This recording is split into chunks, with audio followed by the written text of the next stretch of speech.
সংসদের রাজ্যসভায় বন্দে মাতরম এবং জয় হিন্দ স্লোগান বন্ধ করাকে কেন্দ্র করে বিতর্কের ঝড় উঠেছে। তারই প্রতিবাদে আজ হাজরা মোড় থেকে যদুবাবুর বাজার পর্যন্ত দক্ষিণ কলকাতা জেলা কংগ্রেসের পক্ষ থেকে এক প্রতিবাদী মিছিল সংগঠিত হয়।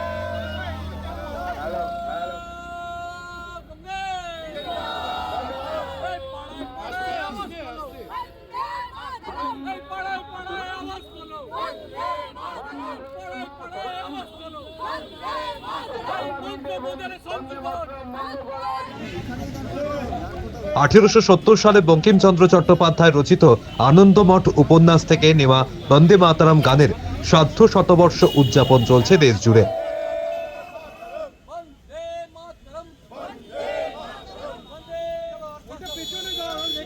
যে বন্দে মাতরম স্লোগান ব্রিটিশদের বিরুদ্ধে স্বাধীনতা আন্দোলনকারীদের মূল মন্ত্র ছিল, যে জয় হিন্দ স্লোগানে নেতাজি সুভাষচন্দ্র বোসের তৈরি ধর্মনিরপেক্ষ আজাদ হিন্দ বাহিনী সৈন্যরা উজ্জীবিত হতো ব্রিটিশদের বিরুদ্ধে, সেই স্লোগান উচ্চারণ রাজ্যসভার সেক্রেটারির একটি কলমের খোঁচায় সংসদে বন্ধের নির্দেশের বিরুদ্ধে এই প্রতিবাদী মিছিল। আজকে আমাদের প্রতিবাদের সাথে আমরা উদযাপন করব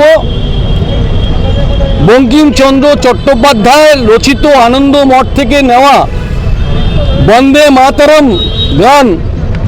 সেই গানের ১০০ শতবর্ষ উদযাপন হচ্ছে সারা ভারতবর্ষ জুড়ে। কেন্দ্রের বিজেপি সরকারও ইতিমধ্যে ১০০ শতবর্ষ উদযাপন করেছে এই বন্দে মাতরম গানের। পাশাপাশি আমরা দেখলাম বিজেপি সরকারি রাজ্যসভার সেক্রেটারিয়েট একটা কলমের খোঁচায় রাজ্যসভায় নাকি বন্দে মাতরম, জয় হিন্দ এই দুটো স্লোগান উচ্চারণ করা যাবে না। আমরা মনে করি এটা ব্রিটিশ সাম্রাজ্যবাদের বিরুদ্ধে ভারতবর্ষের স্বাধীনতা সংগ্রামীরা যখন ভারতবর্ষের দেশ স্বাধীন করার জন্য ব্রতী হয়েছিলেন, তারা নিজেদের প্রাণ বিসর্জনের মাধ্যমে ভারতবর্ষকে স্বাধীন করার জন্য ব্রতী হয়েছিলেন। তারা নিজেদের সর্বস্ব ত্যাগ করে যখন রক্তক্ষয়ী সংগ্রামের মাধ্যমে ভারতবর্ষকে স্বাধীন করার জন্য যখন তারা নিজেদেরকে নিয়োজিত করেছিলেন, সেই বন্দে মাতরম উচ্চারণ করলে ব্রিটিশ পুলিশ তাদেরকে অ্যারেস্ট করত, তাদেরকে কালাবানি করত, তাদেরকে গ্রেপ্তার করত। আমরা মনে করি বিজেপি সরকারের এই ফতিয়া ব্রিটিশ সামনে এম্পায়ারের যে সিদ্ধান্ত, সেই সিদ্ধান্তের সঙ্গে সম্পূর্ণ মিলে যাচ্ছে।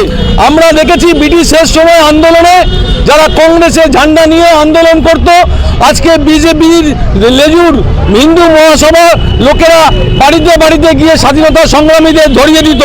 আমরা মনে করছি সেই কালা ফতোয়া আবার বিজেপি জারি করছে ভারতবর্ষের বুকে।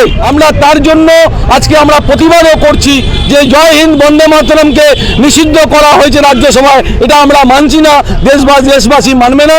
সাধারণ দক্ষিণ কলকাতা জেলা কংগ্রেসের সভাপতি প্রদীপ প্রসাদের নেতৃত্বে এই বর্ণাঢ্য মিছিলটি ছিল নজরে পড়ার মতো।